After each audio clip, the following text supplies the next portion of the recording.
Il dit également, si le terme iman est cité seul dans le Coran et la Sunna, il a alors le même sens que les termes bonté, al-bir, piété, at-taqwa et religion, ad-din. Comme mentionné précédemment, le prophète Mohammed sallallahu alayhi wa sallam a montré que l'iman était composé de 73 branches ou un peu plus, la meilleure étant le fait d'attester qu'il n'y a de divinité digne d'adoration qu'Allah, la ilaha illallah, et la plus basse étant de retirer de la route ce qui peut nuire à autrui. Donc tout ce qu'Allah aime entre dans l'appellation de El-Iman, de même que tout cela entre dans l'appellation de la bonté El-Bir, si elle est citée seule. Il en est également de même pour le terme piété et-taqwa et religion ad-din ou religion de l'islam, din el-islam.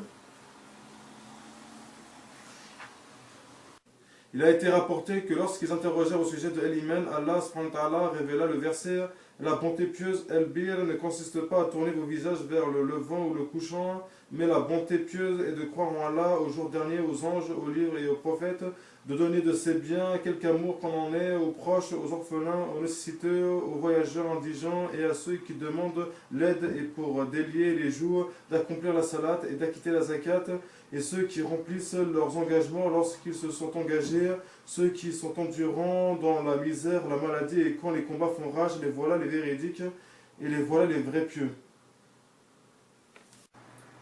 Puis il dit, ce que l'on retient ici est qu'Allah a fait l'éloge de El-Iman seulement s'il est accompagné d'œuvres et non pas de El-Iman dépourvu d'œuvres.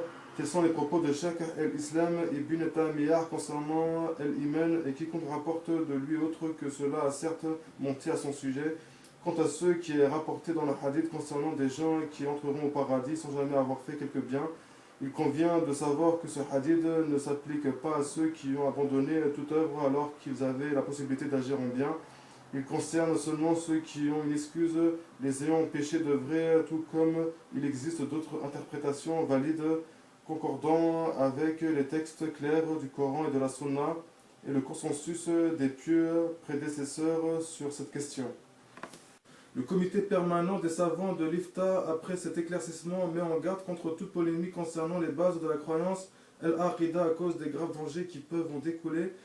Le comité conseille aussi de revenir aux livres de ceux qui suivent le Coran et la Sunna avec la compréhension des pieux prédécesseurs, et met en garde quant au fait de se référer aux ouvrages s'y opposant ainsi qu'aux livres récemment écrits par des personnes se prenant pour des savants et qui n'ont pas pris la science de ceux qui la possèdent réellement, ni de ses références de base. Ils ont dédaigné les propos des vrais savants concernant ce fondement capital, le fondement de la foi, ont adopté la voie des Murji'a et l'ont imputé injustement à Al-Sunnah wal-Jama'a, jetant ainsi les gens dans la confusion. Ils se sont outrageusement appuyés sur des propos de Cheikh el-Islam Ibn Taymiyyah, qu'Allah lui fasse miséricorde, ainsi que d'autres grands savants parmi les pieux prédécesseurs, en rapportant d'eux des citations tronquées ainsi que des propos ambigus sans se référer aux textes clairs sans équivoque. Nous leur conseillons de craindre Allah dans leur fort intérieur, de revenir à la raison et de ne pas diviser les rangs des musulmans avec cette voie qui est un égarement. Le comité met également en garde les musulmans contre le fait de se laisser duper et de tomber dans le piège de ceux qui s'opposent à Al-Sunnah wal-Jama'a, qu'Allah accorde à tous la science bénéfique et les œuvres pieuses ainsi que la bonne compréhension de la religion, que les éloges et le salut d'Allah soient sur notre prophète Mohammed, sa famille, ses compagnons, le comité permanent chargé des recherches et des avis juridiques, le président Abdelaziz ibn Abdallah ibn Mohammed al-Sheikh, membre Salih ibn Fawzan al-Fawzan, membre Abdallah ibn Abdurrahman al-Ghudayan, membre Bakr ibn Abdallah Abu Zaid. Le 119, Al-Hissan, excellence, comprend un seul pilier. Sache que lorsque Jibril, l'ange Gabriel, a questionné le prophète Mohammed sallallahu alayhi wa sallam au sujet de Al-Hissan, l'excellence, il lui a répondu: Al-Hissan consiste à adorer Allah comme si tu le voyais, car si tu ne le vois pas, lui te voit. Cheikh Mohammed ibn Saleh ibn Hutaymin, qu'Allah lui fasse miséricorde, dit comme dans son recueil de fatwa, El-Hissen est le contraire de la malfaisance. El-Hissen consiste à ce que la personne déploie ses efforts dans le bien et se préserve de commettre le mal. Elle dépense donc de ses biens, de sa science, de son rang et de sa personne dans l'intérêt des serviteurs d'Allah. Pour ce qui est de ses biens, la personne dépense de ses biens dans le bien, donne les aumônes et s'acquitte de la zakat est la meilleure forme d'ihsan concernant les biens et la zakat car elle est l'un des piliers de l'islam et l'un de ses édifices primordiaux. De plus, l'islam de la personne ne se réalise qu'avec elle. Enfin, la zakat est la dépense la plus aimée d'Allah, subhanahu wa ta'ala, puis suivent les dépenses obligatoires faites pour sa femme, sa mère, son père, ses enfants, ses frères, les enfants de ses frères, ses sœurs, ses oncles paternels, ses tantes paternelles, ses tantes maternelles, etc. Puis suivent les aumônes faites aux pauvres et aux autres personnes les méritant, comme par exemple les étudiants en sciences religieuses. Quant à son rang, les personnes ont en effet des rangs différents, comme ceux qui ont une position notable auprès de celui qui a de l'autorité. Si quelqu'un s'adresse à eux en leur demandant d'intercéder en sa faveur auprès de cette personne influente, alors ceux-ci l'aident soit en repoussant de lui un mal, soit en lui étant d'une quelconque utilité. Quant à sa science, cela consiste à utiliser de son mieux sa science au profit des serviteurs d'Allah, en enseignant dans les assemblées et assises générales et particulières, et même à l'occasion d'un café entre amis. Il fait partie du bien et de l'ihsan de les instruire. Par contre, sur ce point, il convient d'utiliser la sagesse. Il ne faut pas être pesant en sermonnant les gens à chaque fois que l'on s'entretient avec eux quelque part, car le prophète Mohammed sallallahu alayhi wa sallam n'abusait pas des rappels, il les faisait en choisissant le moment adéquat, car les âmes se fatiguent et se lassent, et si elles sont lassées, elles perdent de leur vigueur, s'affaiblissent, et il se peut même qu'elles se mettent à éprouver de l'aversion pour le bien à cause du trop grand nombre de ceux qui en parlent. Quant à l'ihsan en dépensant de sa personne, le prophète Mohammed sallallahu alayhi wa sallam a dit le fait d'aider une personne à monter sur sa monture ou de l'aider à y monter ses affaires et une aumône, donc aider une personne en portant ses affaires avec elle ou en lui indiquant un chemin ou d'autres choses semblables, tout cela fait partie de l'ihsan. Tel est l'ihsan envers les serviteurs d'Allah. En ce qui concerne l'ihsan dans l'adoration d'Allah, il consiste à adorer Allah comme si tu le voyais, comme l'a dit le prophète Mohammed sallallahu alayhi wa sallam. Cette adoration, c'est-à-dire l'adoration faite comme si on le voyait, est une adoration de sollicitation et de ferveur, et la personne trouve en son âme ce qui l'exhorte à cette adoration, car elle demande ce qu'elle aime. Elle l'adore donc comme si elle le voyait, en le visant qu'Allah, revenant à lui par l'adoration et se rapprochant de lui. Car si tu ne le vois pas, lui te voit, cela est une adoration de fuite et de peur. C'est ainsi le second degré dans l'ihsan. Si tu n'adores pas Allah comme si tu le voyais, en le sollicitant et exhortant ton âme afin de parvenir à lui, alors adore Allah en sachant que lui te voit, tu l'adores donc par peur de lui, fuyant son châtiment et sa punition. Et ce degré est moindre que le premier, l'adoration d'Allah et comme l'a dit Ibn el-Qayyim, qu'Allah lui fasse miséricorde. L'adoration du miséricordieux et son amour complet ainsi que la soumission de son serviteur formant ainsi deux piliers. L'adoration est donc basée sur ces deux principes, un amour complet, une soumission complète. Il y a donc dans l'amour la sollicitation et dans la soumission la peur et la fuite. Tel est l'ihsan dans l'adoration d'Allah. Et si la personne adore Allah de cette façon, elle sera alors sincère envers lui. Ne désirons nullement par son adoration se faire voir ou entendre ou être recouverte d'éloges. Peu lui importe si les gens sont au courant de ce qu'elle fait ou pas, cela lui est égal, elle parfait ses adorations, quoi qu'il en soit. Fin des propos de Cheikh Mohammed ibn Saleh ibn Hutaymin. Je dis en résumé que El-Ihsan est le contraire de la malfaisance. El-Ihsan se divise en deux parties. La première, El-Ihsan envers les créatures. La deuxième, El-Ihsan dans l'adoration du Créateur. Quant au premier, qui est El-Ihsan envers les créatures, il concerne quatre choses: les biens, le rang, la science, la personne. Quant au second, qui est al-ihsan de l'adoration du Créateur. Il possède 2 degrés. Adorer Allah comme si tu le voyais, et ceci est l'adoration de celui qui sollicite sa miséricorde et son pardon, car si tu ne le vois pas, lui te voit, et ceci est l'adoration de celui qui fuit son châtiment et son feu. Le 120, la définition de l'unicité est tawhid. Et tawhid dans la langue arabe est le nom d'action masdar du verbe wahada yuwahidu qui signifie rendre une chose unique. Et tawhid dans la loi religieuse consiste à unifier Allah dans sa seigneurie, rububiyah, son adoration, uluhiyah, ses noms et attributs, asma wa sifa et son jugement hukm. Sache mon frère qu'Allah nous accorde le succès, que la personne fait partie des gens au tawhid complet qu'en unifiant Allah par toutes les sortes d'adoration. Alif Lam Ra, c'est un livre dont les versets sont parfaits en style et en sens, émanant d'un sage parfaitement connaisseur. N'adorez qu'Allah, moi je suis pour vous de sa part un avertisseur et un annonciateur. Nous avons déjà envoyé Noé à son peuple, je suis pour vous un avertisseur explicite afin que vous n'adoriez qu'Allah. Je crains pour vous le châtiment d'un jour douloureux. Et rappelle-toi le frère des Adhoud quand il avertit son peuple à El-Akaf, alors qu'avant et après lui, des avertisseurs sont passés en disant n'adorez qu'Allah, je crains pour vous le châtiment d'un jour terrible. Et on fait partie de ceux qui suivent sincèrement le prophète Mohammed sallallahu alayhi wa sallam, qu'à partir du moment où on le suit exclusivement, el-mutaba'a, ainsi de la même façon que nous n'adorons qu'Allah, nous ne suivons que le prophète Mohammed sallallahu alayhi wa sallam. Allah subhanahu wa ta'ala dit si vous aimez vraiment Allah, suivez-moi, Allah vous aimera alors et vous pardonnera vos péchés. Allah est pardonneur et miséricordieux. Non, par ton Seigneur, ils ne seront pas croyants aussi longtemps qu'ils ne t'auront demandé de juger de leurs disputes, et qu'ils n'auront éprouvé nulle angoisse pour ce que tu auras décidé et qu'ils se soumettent complètement à ta sentence. Le 121, l'épreuve concernant l'unicité est tawhid.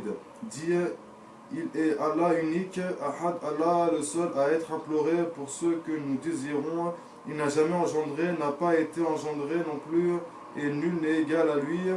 Et quand dans le Coran tu évoques ton Seigneur unique, il tourne le dos par répulsion.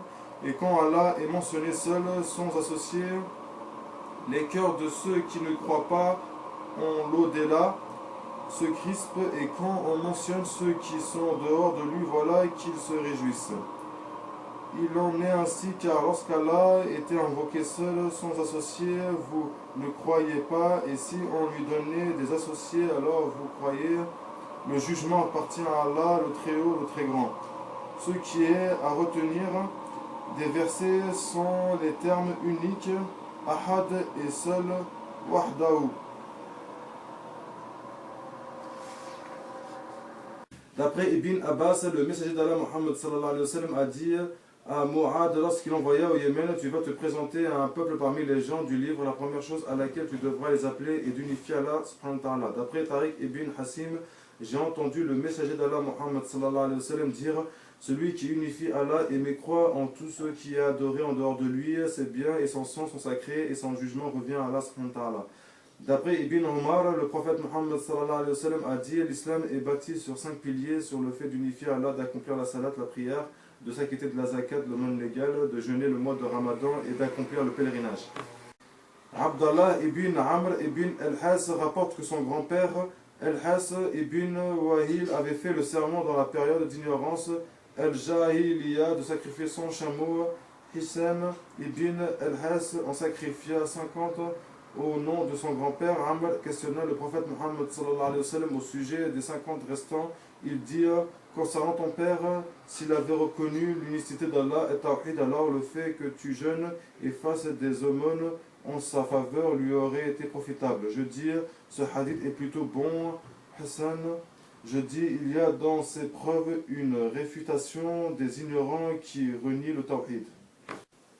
Le 122, le tawhid se divise en 4 parties. Sache, mon frère, qu'Allah nous raffermisse sur la vérité que le tawhid se divise en 4 parties qui sont tawhid al-rububiyah, l'unicité de la seigneurie, tawhid al-uluhiyah, l'unicité de l'adoration, tawhid al-asma wa sifa, l'unicité des noms et attributs, tawhid al-mutabaha, l'unicité de conformité à la sunna, Et ces 4 parties se trouvent toutes dans la sourate Al-Fatiha. Quant à la parole d'Allah subhanahu wa ta'ala, au nom d'Allah, le tout miséricordieux, le très miséricordieux, on y trouve Tawhid al-Uluhiyya, l'unicité de l'adoration, et Tawhid al-Asma wa Sifa, l'unicité des noms et attributs. Quant à sa parole, louange à Allah, Seigneur de l'univers, on y trouve Tawhid al-Uluhiyya, l'unicité de l'adoration, Tawhid al-Rububiyyah, l'unicité de la Seigneurie, et Tawhid al-Asma wa Sifa, l'unicité des noms et attributs. Quant à sa parole, le tout miséricordieux, le très miséricordieux, maître du jour de la rétribution, on y trouve Tawhid al-Asma wa Sifa, l'unicité des noms et attributs, et Tawhid al-Rububiyyah, l'unicité de la Seigneurie. Quant à sa parole, c'est toi seul que nous adorons et c'est toi seul dont nous implorons secours. On y trouve Tawhid al-Uluhiyya, l'unicité de l'adoration. Quant à sa parole, guide-nous dans le droit chemin, le chemin de ceux que tu as comblés de faveur, non pas de ceux qui ont couru ta colère, ni des égarés. On y trouve Tawhid al-Uluhiyya, l'unicité de l'adoration, et Tawhid al-Mutabaha, l'unicité de conformité à la sunna, se référer à Sharh al-Aqida al-Tahawiyya et al-Jami al-Farid. Leçon 23, première partie, Tawhid al-Rububiyyah. Tawhid al-Rububiyyah, l'unicité de la Seigneurie, c'est unifier Allah dans ses actes. Cela signifie qu'Allah est le seul créateur, commandeur, roi et gérant. Il est le créateur de toutes choses, les faisant exister à partir du néant, sans associé ni assistant. C'est donc lui le créateur, celui qui détient le commandement. Il est le souverain, le gérant de toute affaire, seul, sans aucun associé. Allah subhanahu wa ta'ala dit louange à Allah, Seigneur de l'univers, dans 6 passages du Coran qui sont Al-Fatiha, Al-An'am, Yunus, Al-Safat, Al-Zumar, Ghafir. Allah subhanahu wa ta'ala dit, votre Seigneur est Allah qui a créé les cieux et la terre en 6 jours, puis s'est élevé, Istawa, sur le trône. Il couvre le jour de la nuit, qui poursuit celui-ci sans arrêt. Il a créé le soleil, la lune et les étoiles soumis à son commandement. La création et l'ordre n'appartiennent qu'à lui. Toute gloire à Allah, Seigneur de l'univers. Maître du jour de la rétribution dit, je cherche protection auprès du Seigneur des hommes, le souverain des hommes, du ciel à la terre. Il administre l'affaire, laquelle ensuite monte vers lui en un jour équivalent à 1000 ans de votre calcul, qui administre tout. Ils diront Allah, dit alors, ne le craignez-vous donc pas, béni soit celui dans la main de qui est la royauté, et il est omnipotent, dit, qui détient dans sa main la royauté absolue de toutes choses et qui protège et n'a pas besoin d'être protégé. Dites, si vous le savez, ils diront Allah, dit, comment donc se fait-il que vous soyez ensorcelés au point de ne pas croire en lui? Je dis, personne n'a renié cette partie du Tawhid excepté Pharaon, En-Numrud, Ad-Dariyah par le passé et les communistes de nos jours, et la personne qui l'a renié est considérée mécréante et athée. Leçon 24, seconde partie, Tawhid al-Uluhiyya. Tawhid al-Uluhiyya, l'unicité de l'adoration, c'est unifier Allah dans les actes des serviteurs.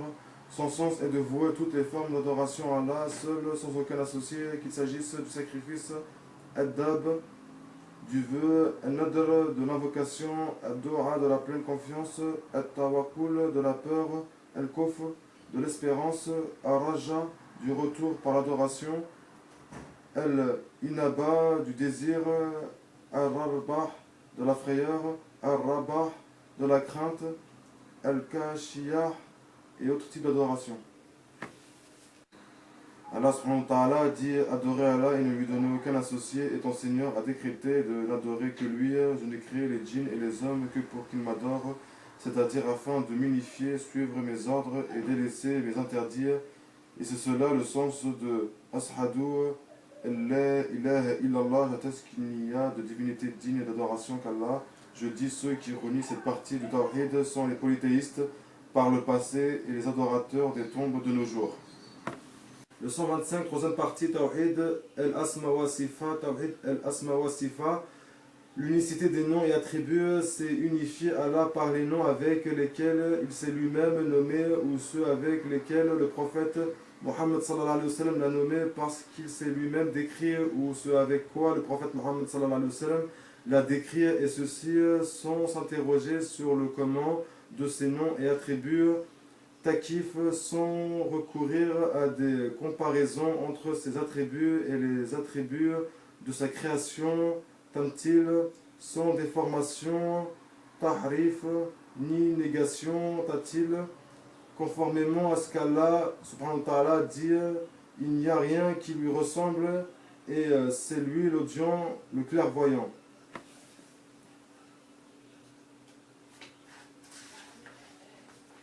C'est à Allah qu'appartiennent les plus beaux noms, invoquez-le par ses noms et laissez ceux qui profanent ces noms, ils seront rétribués pour ce qu'ils ont fait. Nous n'affirmons pour Allah que les noms et attributs cités dans le Coran ou la Sunna authentique d'une façon convenant à sa majesté. Il fait donc partie de notre credo de croire qu'Allah entend, voit, parle quand il veut et comme il le veut, qu'il est élevé sur son trône d'une façon convenant à sa majesté et conformément à la parole d'Allah subhanahu wa ta'ala. Le tout miséricordieux s'est élevé istawa sur le trône, Taha, règle, nous nous en tenons pour les noms et attributs d'Allah à ce qui est mentionné dans le Coran et la Sunna authentique, c'est-à-dire que nous ne nommons notre Seigneur qu'avec les noms par lesquels il s'est lui-même nommé ou ceux avec lesquels le prophète Mohammed sallallahu alayhi wa sallam l'a nommé, et nous ne le décrivons qu'avec les attributs par lesquels il s'est lui-même décrit ou ceux avec lesquels le prophète Mohammed sallallahu alayhi wa sallam l'a décrit. Voici deux paroles profitables. Premièrement, les noms et attributs d'Allah se divisent en deux parties. Ceux qui ne conviennent qu'à Allah seul, comme Allah Ar-Rahman, le tout miséricordieux, Ar-Rab avec les lettres L devant Rab, Ar-Rab, le Seigneur avec le devant Seigneur. Ceux qui ne peuvent convenir à autre qu'Allah, comme Rahim, Clément, Malik, Maître, Aziz, Puissant, Karim, Noble, Généreux. Deuxièmement, les polythéistes ont renié certains noms d'Allah, tel Ar-Rahman, le tout miséricordieux, conformément à la parole d'Allah subhanahu wa ta'ala. Et il n'y a tout rappel du tout miséricordieux Ar-Rahman. Cependant, ils ne croient pas au tout miséricordieux Ar-Rahman, dit c'est lui mon Seigneur, pas d'autre divinité digne d'adoration, à part lui, en lui je place ma confiance et à lui je me repens. Quant au Jamiyah, au Mutazilah, au Asha'irah, au Matudiriyah et au Ibadiyah, ils ont changé et déformé les noms et attributs d'Allah, chaque secte à sa façon. Ton Seigneur, c'est lui qui décidera entre eux au jour de la résurrection de ce sur quoi ils divergeaient. Le 126, quatrième partie, le Tawhid al-Mutabaha. Tawhid al-Mutabaha, l'unicité de conformité à la Sunna, c'est fait de suivre exclusivement le prophète Mohammed sallallahu alayhi wa sallam. Nous ne suivons donc que le prophète Mohammed sallallahu alayhi wa sallam de façon sincère. Allah subhanahu wa ta'ala dit si vous aimez vraiment Allah, suivez-moi, Allah vous aimera alors et vous pardonnera vos péchés. Allah est pardonneur et miséricordieux. Dit obéissez à Allah et aux messagers, et si vous tournez le dos, alors Allah n'aime pas les infidèles. Prenez ce que le messager vous donne et ce qu'il vous interdit, délaissez-le et craignez Allah, car Allah est dur en punition. Et quiconque fait scission d'avec le messager, après que le droit chemin lui est apparu et suit un sentier autre que celui des croyants, alors nous le laisserons comme il s'est détourné et le brûlerons dans l'enfer, et quelle mauvaise destination. Et c'est cela le sens de l'attestation Ashhadu anna Muhammad Rasulullah, j'atteste que Muhammad est le messager d'Allah. Il est cité dans l'explication de Al-Aqidah al-Tahawiyah, édition comprenant l'authentification des hadiths faite par Sheikh Al-Albani, qu'Allah lui fasse miséricorde.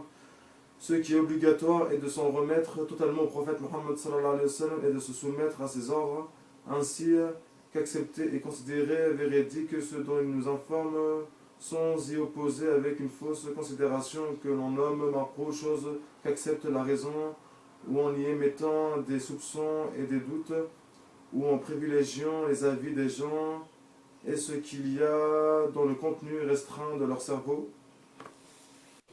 On se réfère donc à lui exclusivement dans le jugement, l'acceptation, l'obéissance, comme nous unifions El-Mursil, Allah, par l'adoration, l'assujettissement, la soumission, le retour par l'adoration et la pleine confiance sont deux types de tawhid sans lesquels il n'y a pas de salut contre le châtiment d'Allah pour le serviteur. Tawhid el-Mursil, l'unicité d'Allah, et Tawhid el-Mutabaha, l'unicité de conformité à la sunna.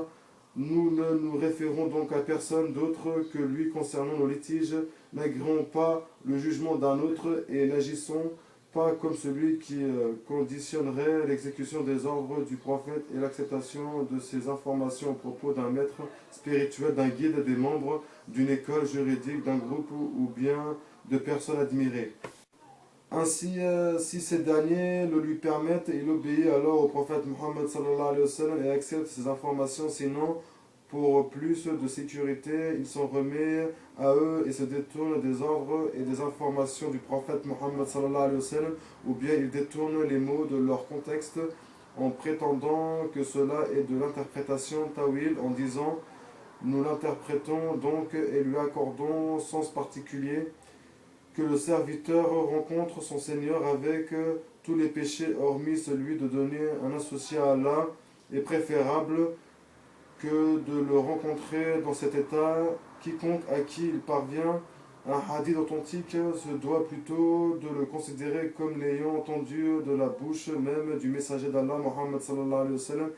Est-il admissible de retarder son acceptation et de ne pas le mettre en pratique tant qu'il ne l'a pas soumis à l'avis d'un tel de ses pensées et de son madhab? Ce qui est obligatoire est de se hâter d'obéir au prophète Mohammed sallallahu alayhi wa sallam sans prendre en considération les propos de quiconque va à son encontre, et il n'est pas permis de mettre en doute sa parole si jamais l'avis de telle ou telle personne la contredit. Ce sont plutôt leurs avis qui doivent poser problème. Il n'est pas non plus permis de s'opposer à ces textes par des analogies. Il faut au contraire en faire peu de cas. On se doit d'accepter ces textes sans les détourner de leur sens réel pour prétexte d'une fausse considération qu'ils nomment maqoul, déduction rationnelle, alors qu'il s'agit plutôt d'une déduction teintée d'ignorance et très loin de la vérité. On ne doit donc pas conditionner l'acceptation des propos du prophète à l'avis d'une quelconque personne, qui qu'elle soit. Fin de citation. Je dis cette catégorie de Tawhid al-Mutabaha, l'unicité de conformité à la sunna, elle dérange les innovateurs et les adeptes de l'esprit de partir sous toutes ses formes et tous ses aspects. Seuls s'en réjouissent les gens de la vérité qui sont al-Sunna wal-Jama'a, et ils sont le parti d'Allah, ceux qui réussissent par la volonté d'Allah. Quant aux innovateurs et aux adeptes des passions, cette partie du Tawhid les trouble et les embrasse. Et de quelle façon? Car elle les empêche d'assujettir leurs adeptes, de les dominer et de s'accaparer de leurs biens. En effet, en se conformant au Tawhid al-Mutabaha, seul le prophète Mohammed sallallahu alayhi wa sallam doit être suivi. Quant aux autres personnes en dehors du prophète Mohammed sallallahu alayhi wa sallam, elles ne sont suivies que dans ce qui est en accord avec le Coran et la Sunna.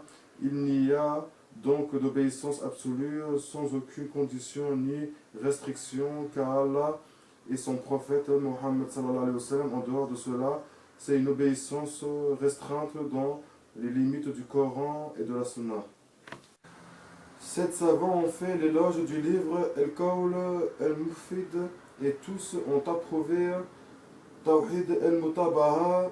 Aucun d'eux ne l'a renié, l'un d'entre eux l'a même soutenu dans ses compliments. Il s'agit de Sheikh Ahmed ibn Ahmed As-Salamah, qu'Allah lui fasse miséricorde. Et lorsque j'ai vu la façon dont les adeptes de l'esprit de parti Isbiyoun se détournaient du Tawhid El-Mutaba'a, j'ai questionné Sheikh Mukbil ibn Hadi El-Wadihi, qu'Allah lui fasse miséricorde, à son sujet.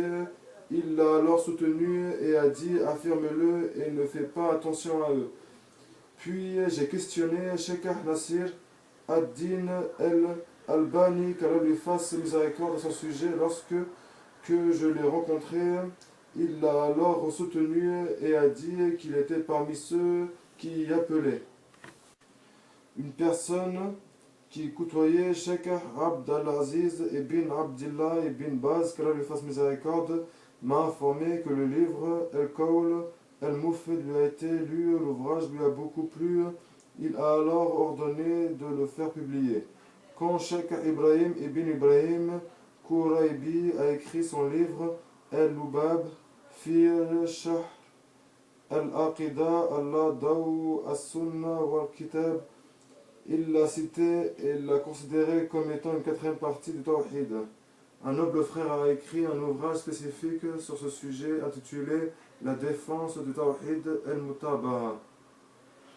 Le docteur Samsad Din As-Salafi al-Afghani, fondateur de la Jama'a al-Attariyah à Bishaur, a également cité Tawhid al-Mutaba'a dans son essai de doctorat Juhud Ulama al-Hanafiya fi Ibtal Aqaid al-Quburiyah. En préparation à l'université islamique de Médine, ce sujet a été débattu la nuit du mardi 20 décembre 1414. Sheikh Abdelaziz ibn Abdullah Ibn Baz, qu'Allah lui fasse miséricorde, a répondu à une question concernant les différentes parties du Tawhid. Voici sa réponse. Ceci est pris de l'examen minutieux des versets et hadiths. Les savants ont examiné les textes du Coran et de la Sunna, et cette subdivision leur est apparue, et certains ont ajouté une quatrième catégorie qui est Tawhid al-Mutaba'a, tout cela par l'examen minutieux des versets et hadiths. Celui qui médite le noble Coran y trouvera sans aucun doute des versets ordonnant de vouer un culte sincère à Allah seul, et c'est cela, Tawhid al-Uluhiyah, l'unicité de l'adoration, et il y trouvera des versets montrant qu'Allah est le Créateur, celui qui pourvoit à la subsistance et gère les ordres, et c'est cela, Tawhid al-Rububiyah, l'unicité de la seigneurie qu'ont reconnu les polythéistes sans pour autant que cela ne les fasse entrer dans l'islam. Il trouvera aussi d'autres versets indiquant qu'il possède les noms magnifiques et les attributs de perfection et qu'il n'a pas de semblable ni d'égal. C'est cela, Tawhid al-Asma wa Sifa, l'unicité des noms et attributs qu'ont renié les innovateurs parmi les Ja'miyah, les Mutazilah, les Mushabiyah et ceux qui ont emprunté leur voie, et il y trouvera également des versets prouvant l'obligation de suivre le prophète Mohammed sallallahu alayhi wa sallam et de rejeter ce qui est contredit sa législation, et c'est cela Tawhid al-Mutaba'a. Cette subdivision du Tawhid a été déduite à partir de l'examen minutieux et méthodique des versets et des hadiths parmi lesquels on trouve la parole d'Allah subhanahu wa ta'ala. C'est toi seul que nous adorons et c'est toi seul dont nous implorons secours. Ô homme, adorez votre Seigneur qui vous a créé, vous et ceux qui vous ont précédés, ainsi atteindriez-vous à la piété, et votre divinité est une divinité unique, pas de divinité digne d'adoration à part lui, le tout miséricordieux et très miséricordieux.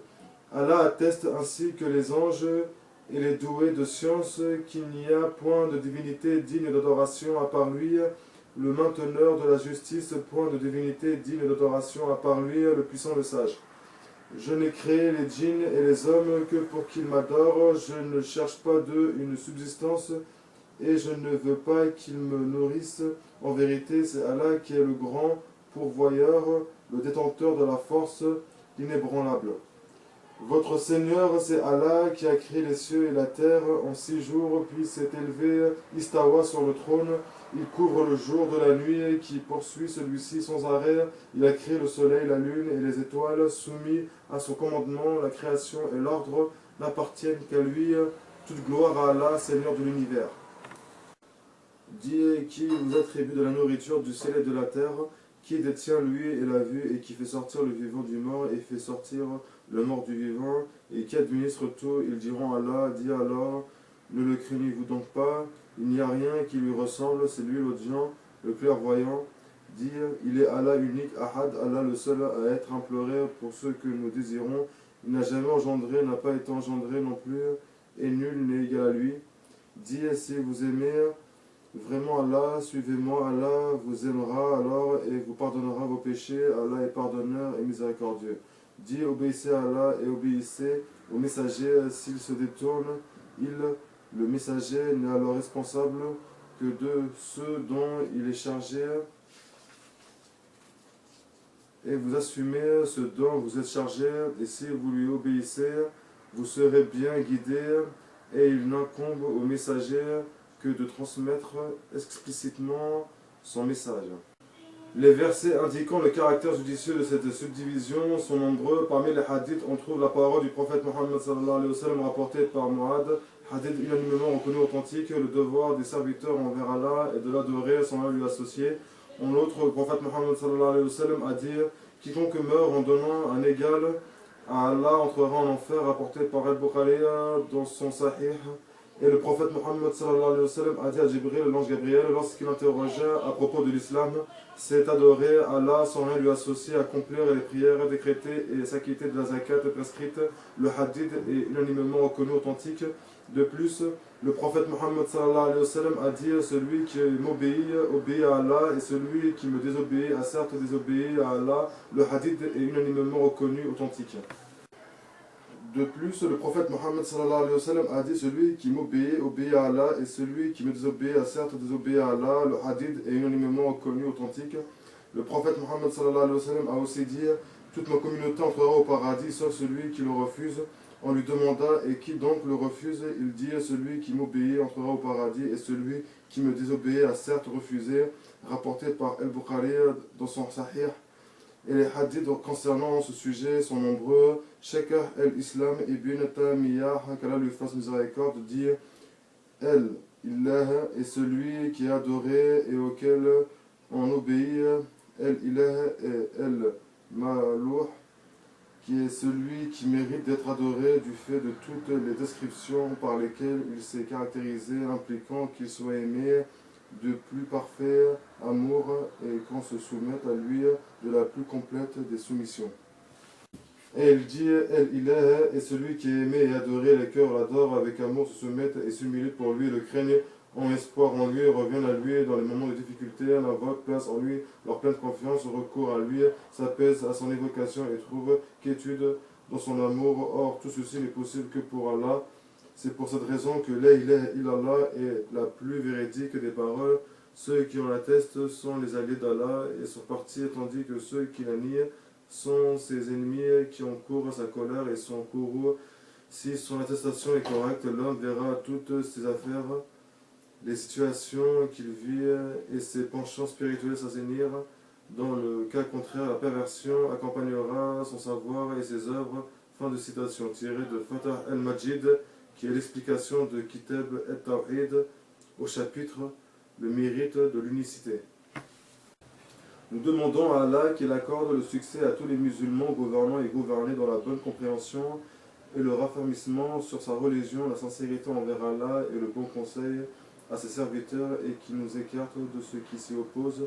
Il est certes celui qui nous soutient et en est capable. Que les éloges et le salut d'Allah soient sur notre prophète Mohammed, sa famille et ses compagnons. Fin de citation. Et Cheikh Abdelaziz ibn Abdallah ibn Baz, qu'Allah lui fasse miséricorde, a également dit concernant les différents types de tawhid: d'après ce que nous avons cité à partir du livre d'Allah et des propos de son prophète Mohammed sallallahu alayhi wa sallam, ainsi que des faits avérés, il paraît clairement que le tawhid se divise en différentes parties, les savants ayant déduit cela d'après l'étude du livre d'Allah et de la sunna de son messager Mohammed sallallahu alayhi wa sallam. Ainsi, le tawhid se divise en trois parties. Tawhid al-Rububiyyah, l'unicité de la Seigneurie, c'est croire fermement qu'Allah est unique dans ses actes, sa création, la gérance de ses serviteurs, et qu'il dispose d'eux comme il le souhaite selon sa science et sa puissance. Tawhid al-Asma wa Sifa, l'unicité des noms et attributs. Allah est décrit par les noms parfaits et les attributs de perfection, et il est parfait dans son entité, ses noms, ses attributs et ses actes. Il n'a ainsi aucun pareil, semblable ou égal. Tawhid al-Ibada, l'unicité de l'adoration. Allah est le seul, en dehors de toute autre chose, à mériter d'être adoré sans aucun associé. Et nous pouvons aussi dire l'unicité d'Allah, c'est croire fermement qu'il est le Seigneur, le Créateur, celui qui pourvoit à la subsistance de toutes choses et qui n'a aucun associé dans l'ensemble de ses actes, aucun associé dans sa création, son octroi de la subsistance à ses serviteurs, aucun associé dans sa gérance. Allah est le souverain de toutes choses, conformément à ce qu'il dit. À Allah seul appartient le royaume des cieux et de la terre et de ce qu'il renferme, et il est omnipotent. Allah est donc le souverain de toutes choses, celui qui régit toutes choses, l'ordre lui appartient entièrement, ainsi que toute la création, conformément à ce qu'Allah dit, la création et l'ordre n'appartiennent qu'à lui, et toute gloire à Allah, Seigneur de l'univers.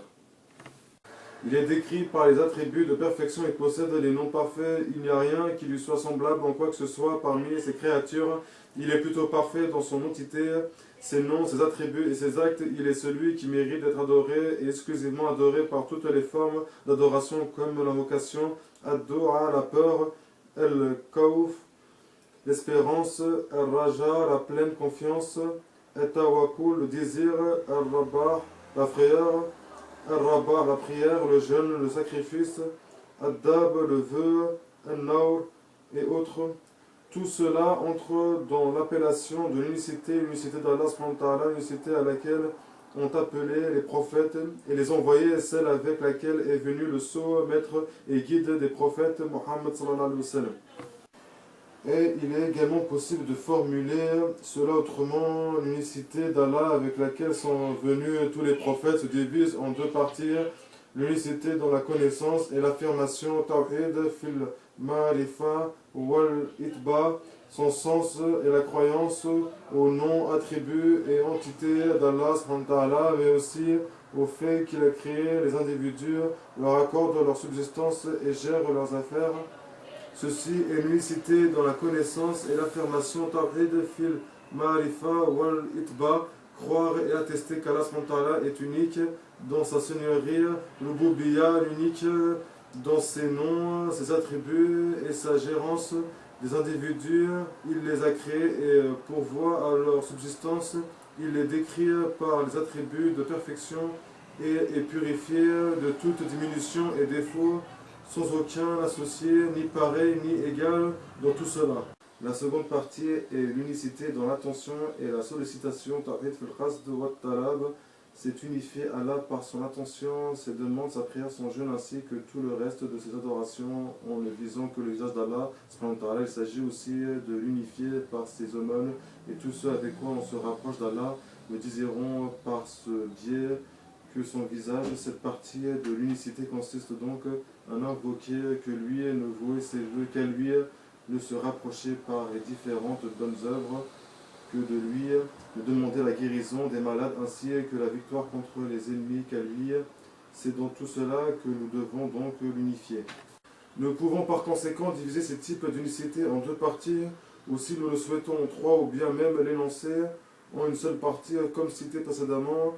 Et il n'y a aucune controverse dans la façon de les exprimer et de les subdiviser, l'essentiel étant de savoir quel est le tawhid avec lequel Allah a envoyé ses messagers et ses livres, et quel type de tawhid a déclenché les conflits entre les messagers et leur peuple, à savoir tawhid, al-ibada, l'unicité de l'adoration. Fin de citation. Le 127, tout le Coran est tawhid. L'imam Ibn al-Qayyim, qu'Allah lui fasse miséricorde, a dit toutes les sourates du Coran incluent les deux types de tawhid, en témoignent et exhortent. Le Coran comporte soit une information relative à Allah, ses noms, ses attributs, ses actes et ses paroles. C'est l'unicité de connaissance et d'information, al-tawhid, al-ilmi, al-kabari, soit un appel à l'adoration d'Allah seul sans rien lui associer et à l'abandon de toute autre adoration. C'est l'unicité dans l'attention et la sollicitation, al-tawhid, al-iradi, al-tabali, soit un ordre et une interdiction ainsi que l'obligation d'obéir à ses ordres et de délaisser ses interdictions. Ce sont les droits de l'unicité et ses compléments. Soit une information relative aux honneurs dus aux adeptes du tawhid, ce qu'ils ont dans la vie présente et la façon dont ils seront honorés dans l'au-delà, c'est la récompense de son unicité. Soit une information relative aux adeptes de l'association, ce qu'ils endureront comme châtiment dans la vie présente et la punition qui les attend dans l'au-delà. C'est le châtiment qui frappera ceux qui deviennent de l'unicité. Le Coran entier porte donc sur le tawhid, traite de ses droits et de sa récompense, tout comme il traite de l'association de ses adeptes ainsi que du châtiment qu'ils subiront.